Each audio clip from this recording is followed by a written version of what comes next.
This isn't black versus white. This isn't rich versus poor. This isn't left versus right. This isn't us versus them. It's 13 folds versus the world! R.I. Normal presents the radio game show hitting the best and brightest around the globe.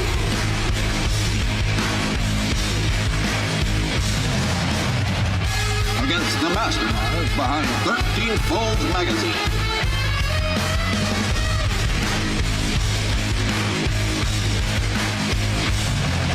They've conquered free speech. They've taken on equal rights. They've challenged prohibition. And now they're coming for you.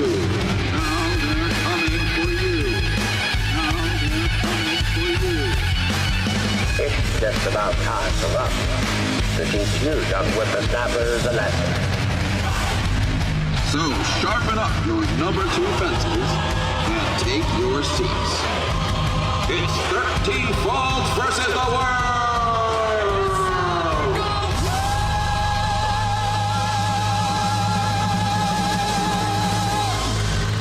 A challenge prohibition.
Time come to make things right.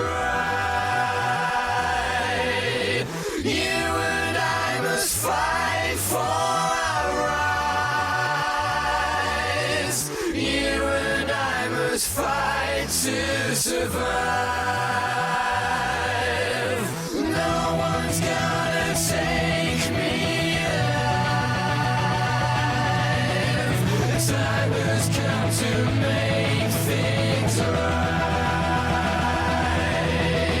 You and I must fight for our rights.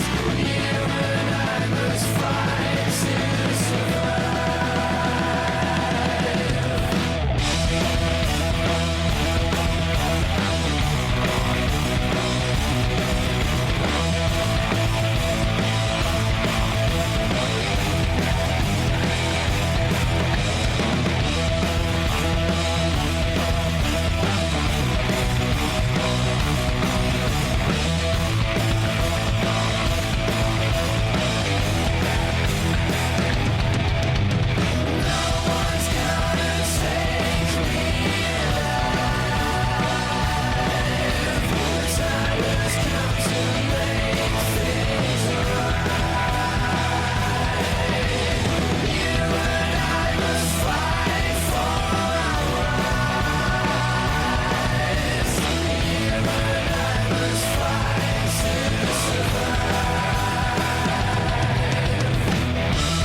Hey friends, welcome to the new 13 Folds versus the World. That was Muse with Knights of Sidonia. And this is Mike Liberty hanging out with you. And as always, hanging out with my man, Dave Death. Hey, hey, hey. Nice to see everybody again. And Happy New Year. Happy New Year to you. And yeah, it's been a few weeks. We had the Christmas and New Year holidays. And you heard me right. This is not 13 Folds Radio.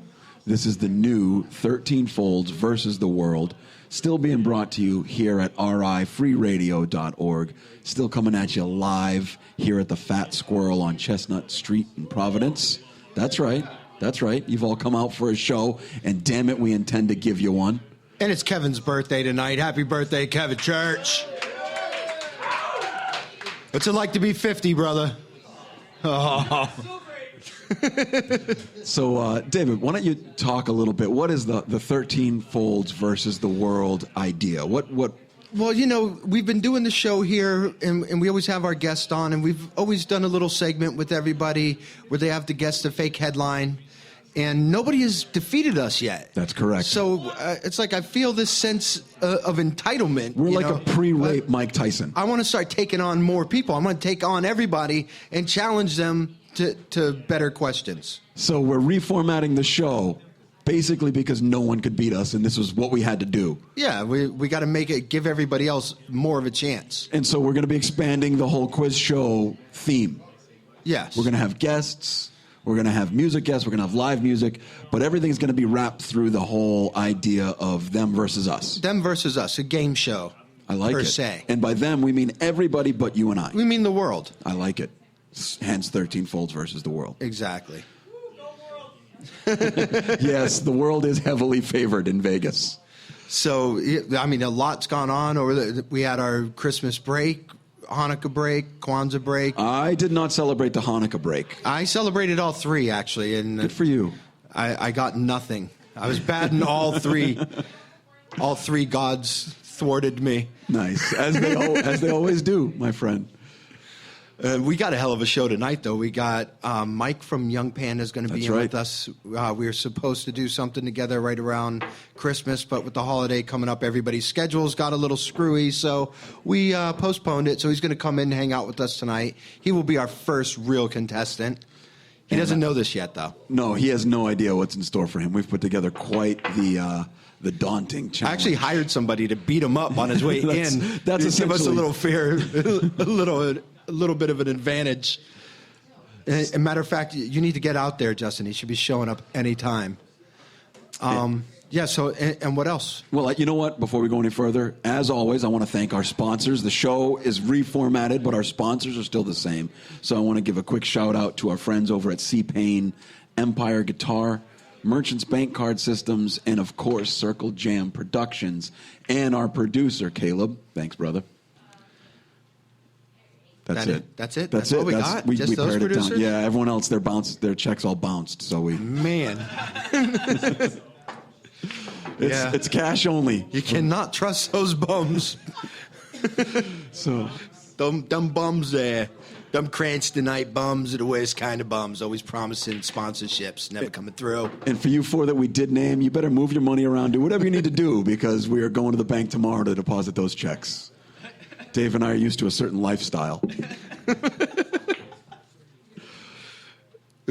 Which lifestyle is that? I'm not going to go into any details. I think the people here all know just what lifestyle I'm talking about.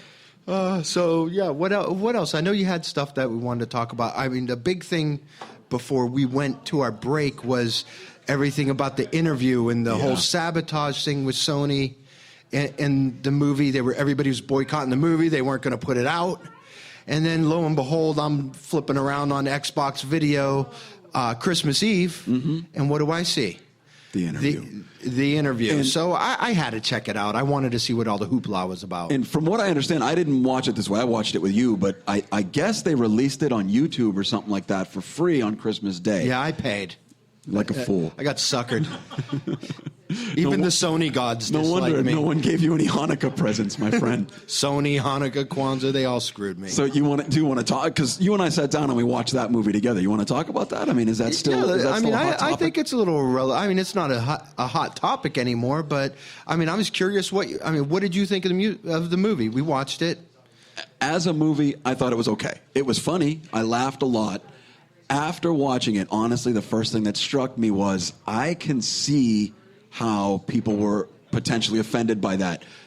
I don't, spoiler alert, cover your ears if you haven't seen the movie. But, I mean, they show Kim Jong-un getting vaporized in slow motion. And after that, as the credits rolled, I was like, if say Iran had a Hollywood, they had this giant media, machine, and it was as big and powerful and vast as what our Hollywood is, and they had produced a $200 million blockbuster that at the end President Obama was slowly vaporized by a bomb, we would all be up in arms. I mean, we would be really offended by that. And we would be talking about, well, what does this mean for the global political structure and all of that? So I can see why someone from, say, North Korea would have a problem with an actual person being slow motion, snuff filmed, before our very eyes. I don't know that I'd be that offended with it. If that's what they showed, I don't think I would be offended with it as much as I would wonder, well, hey, if this is how that country views us, maybe we are looking at war. Holding the mirror up to us a little bit. But how does the rest of the world view us or view North Korea? How's the rest of the world view us for making that movie? Do they view us like, they're threatening North Korea? I don't think so.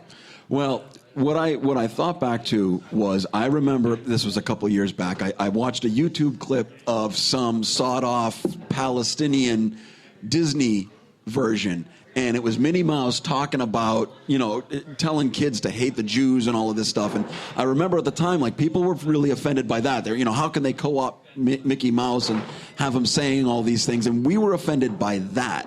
So, like I said, I can only imagine if it was President Bush, President Obama, whoever, that they had done that to. I think that there would be a pretty loud outcry here in the U.S. Oh, I'm not sure about that.